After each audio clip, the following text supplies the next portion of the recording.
Hello and welcome back to Solo Podcast. Let me trade my focus on the political situation in Tanzania. Now we have we've witnessed what has happened in Tanzania since the presidential election began, the aftermath of a chaotic presidential election. So Samia Suluhu has been sworn in as the president of Tanzania, despite the allegation of sham election. So you watched it, you saw what happened. Um, Actually, a day curfew was imposed, and not even a single citizen was allowed to attend that inauguration unless you are invited. So after restoring the internet and other networks, arrowing pictures and videos, very graphic, as surfacing rather online, um, bodies of dead people are seen being discovered in unknown locations, and it is now feared that many people could have been killed or murdered by the authorities during the protest.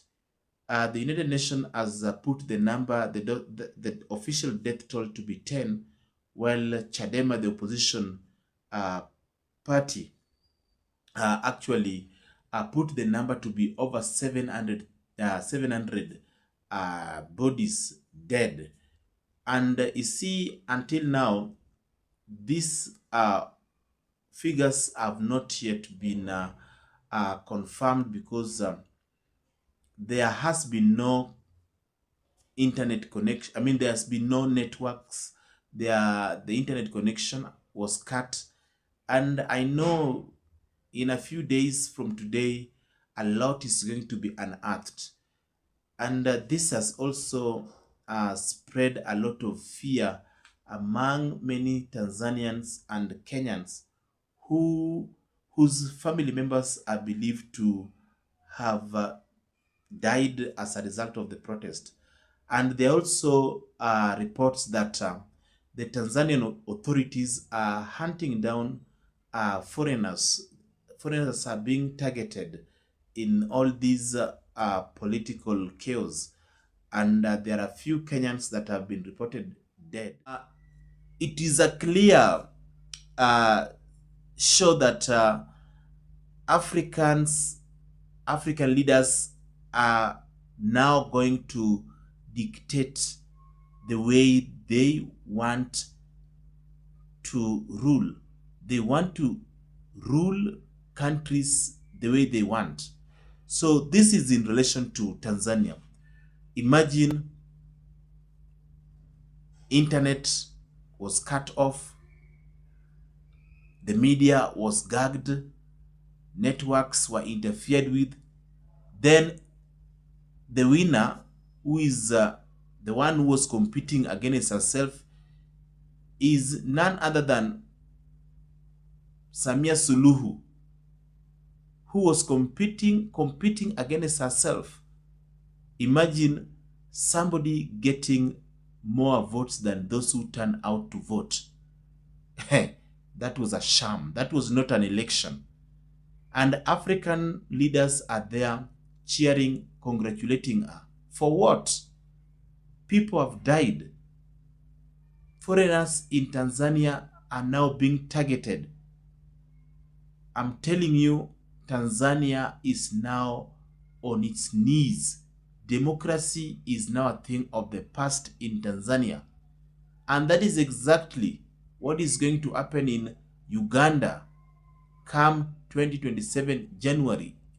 The election is going to be a sham.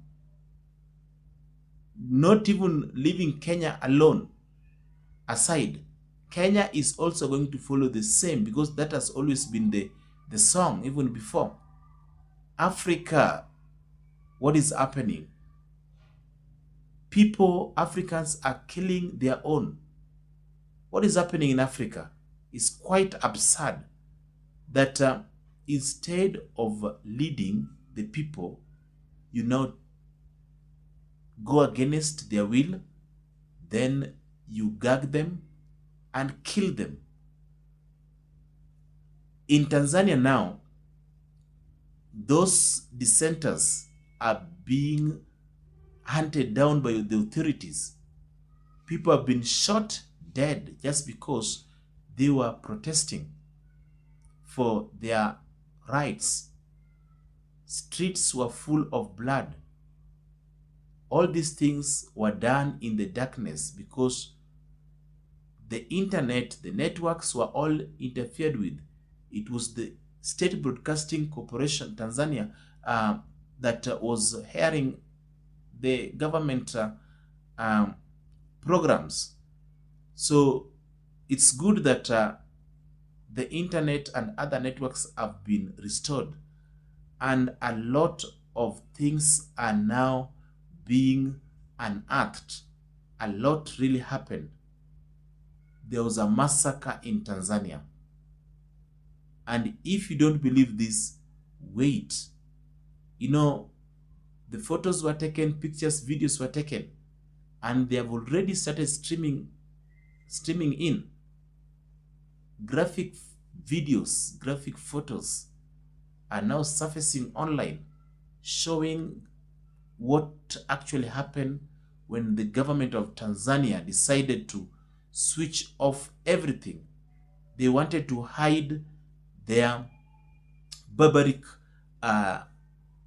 deeds, but fortunately, Samia's government is now being exposed badly. It is a very bad picture. Democracy is dying in Africa. We thought that Tanzania at least was enjoying democracy, but Samia Suluhu has totally killed that democracy. Look at her swearing in. I've never seen in Africa or even in the world where when a president who claims to be legitimately elected gives an order that the citizens of the country should not come out, yet you claim to have won the election by a wide margin, 31 million out of 32 million. Imagine somebody got votes, the number of votes that Samia got was even higher than the turnout itself. So the election was a total sham.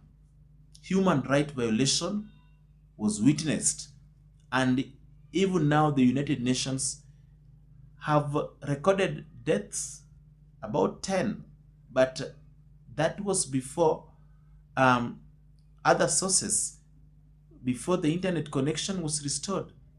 That is just what they documented from the onset.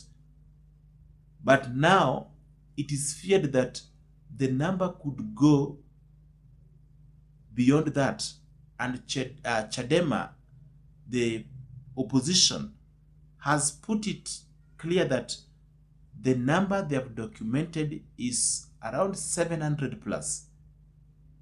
And as days go by, I'm telling you, it is feared that the number could be bigger and bigger. The death toll could go higher and higher than that. Imagine a massacre. If the figures of the opposition are anything to go by, then I'm telling you, Samia Suluhu must be taken to ICC to serve as an example to the rest. Look at examples of Omar al-Bashir. Look at what he did to his country. Killed so many people just because of power.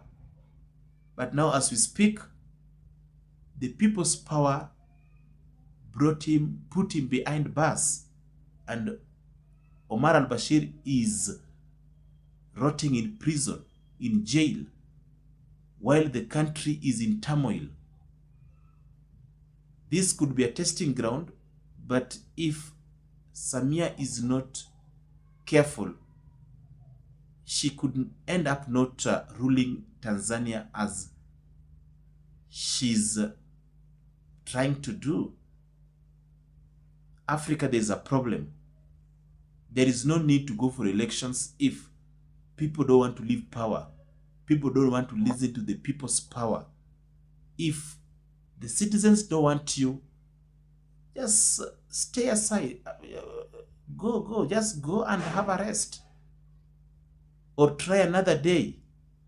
But imposing yourself to the people, then you kill them like chickens, is quite unfortunate.